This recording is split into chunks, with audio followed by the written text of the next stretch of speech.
School शिक्षा मंत्री राव उदय प्रताप ने कहा है कि वंदे मातरम के गायन को लेकर लिए गए निर्णय का क्रियान्वयन प्रदेश की हर संस्था और हर स्कूल में किया जाएगा, जिसमें मदरसे भी शामिल होंगे। उन्होंने स्पष्ट किया कि भारत एक लोकतांत्रिक देश है और यहाँ कानून सभी नागरिकों और संस्थाओं पर समान रूप से लागू होता है, इसलिए राष्ट्र के कानूनों का पालन करना सभी की जिम्मेदारी है। मंत्री ने कहा कि राष्ट्रीय गीत और राष्ट्रीय प्रतीकों के प्रति सम्मान देश की एकता, अखंडता और राष्ट्रभक्ति की भावना को मजबूत करता है और इसी उद्देश्य से इस निर्णय को लागू किया जा रहा है। उन्होंने विपक्ष के सवालों का जवाब देते हुए कहा कि देश की आजादी किसी एक दल की देन नहीं थी, बल्कि अनेक लोगों ने बिना किसी राजनीतिक पहचान के स्वतंत्रता संग्राम में योगदान दिया और बलिदान दिया। ऐसे में राष्ट्रीय गीत के सम्मान को लेकर अनावश्यक विवाद खड़ा करना उचित नहीं है। मुझे लगता है ये शुभ दिन बहुत विलंब से आया। जो काम वर्षों पहले हो जाना चाहिए था, इस देश के हमारे राष्ट्र नायक, हमारे माननीय प्रधानमंत्री जी, शायद उनके भाग्य में लिखा था, ये पुण्य काम उनके द्वारा किया गया। मैं हृदय की गहराइयों से पूरे गर्व के साथ कहता हूँ कि ये निर्णय हिंदुस्तान में आगे आने वाले समय में हमारी जनरेशन्स के लिए एक राष्ट्रवाद की तरफ प्रेरित करने के लिए एक बड़ा कारण बनेगा। और मैं हृदय से धन्यवाद देता हूं प्रधानमंत्री जी का। मुझे गर्व है, उन्होंने एक बहुत दिन पहले जो निर्णय होना चाहिए था उनके कार्यकाल में हुआ, ये सौभाग्य उनको मिला। मैं उनका हृदय से अभिनंदन। सर, स्कूलों में कैसा रहेगा, क्योंकि आप स्कूल शिक्षा मंत्री? स्वाभाविक रूप से आप एक चीज देखिए, हम कहीं भी कार्यक्रम करते हैं, राष्ट्रगीत है, राष्ट्रगान है, ये हमारे लिए गौरव प्रदान करता है। हमारे स्वतंत्रता संग्राम के सेनानियों के प्रति हमारे मन में समर्पण का भाव और इस बात की तरफ इंगित करता है। ये हमें एक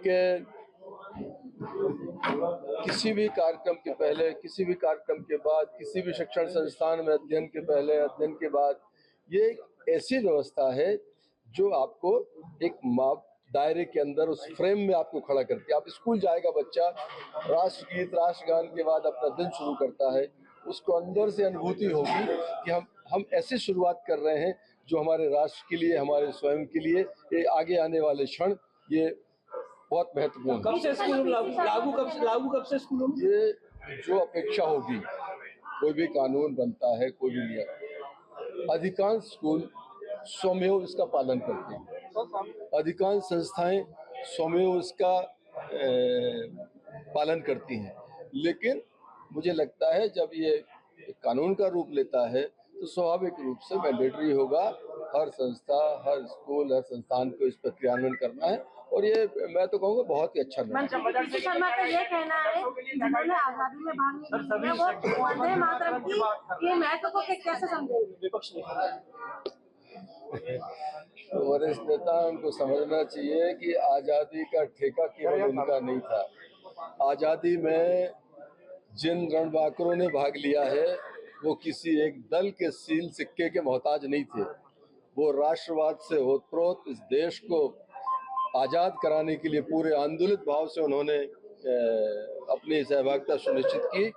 और आज आप दीनदयाल जी को, आदरणीय श्यामा प्रसाद मुखर्जी जी को, वाजपेयी जी को, राजमाता सिंधिया जी को, आदरणीय कुशाभाऊ ठाकरे जी को, ये ऐसे व्यक्तित्व रहे हैं जिनकी इस देश में, आज के वर्तमान भारत में, इनकी भी उतनी ही महत्वपूर्ण भूमिका है जितनी किसी अन्य की।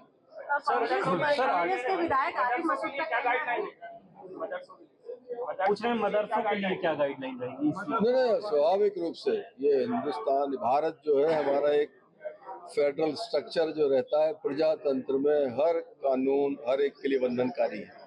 जो राष्ट्र का नागरिक है वो राष्ट्र के कानून मानेगा, स्वाभाविक रूप से हर व्यक्ति के ऊपर, और इसे मानना भी चाहिए। मैं तो कह रहा हूँ, कानून की आड़ क्यों लेना हमको, ये तो हमको गौरव प्रदान। आज हमारे देश की टीम किसी टूर्नामेंट के फाइनल में पहुंचती है, वहां जाने के पहले जब राष्ट्रगीत होता है वो ऊर्जा का संचार करता है पूरे देश के लोगों के अंदर, पूरे खिलाड़ियों के अंदर। ये हमारे लिए गौरव का विषय है। ये कोई मतलब कानून के कारण मान्य हो तभी आप मान्य करोगे, इससे हटकर ये स्वाभाविक रूप से हमारे अंदर ये भाव होना चाहिए। राष्ट्रवाद का भाव जब तक आपका, हम जिस देश में रह रहे हैं, हम जिस देश के नागरिक हैं, ये हमारे लिए गौरव का विषय है। मदरसे में कंपलसरी होगा क्या? ये हर संस्था में बंधनकारी। आरिफ मसूद का कहना है, उन्होंने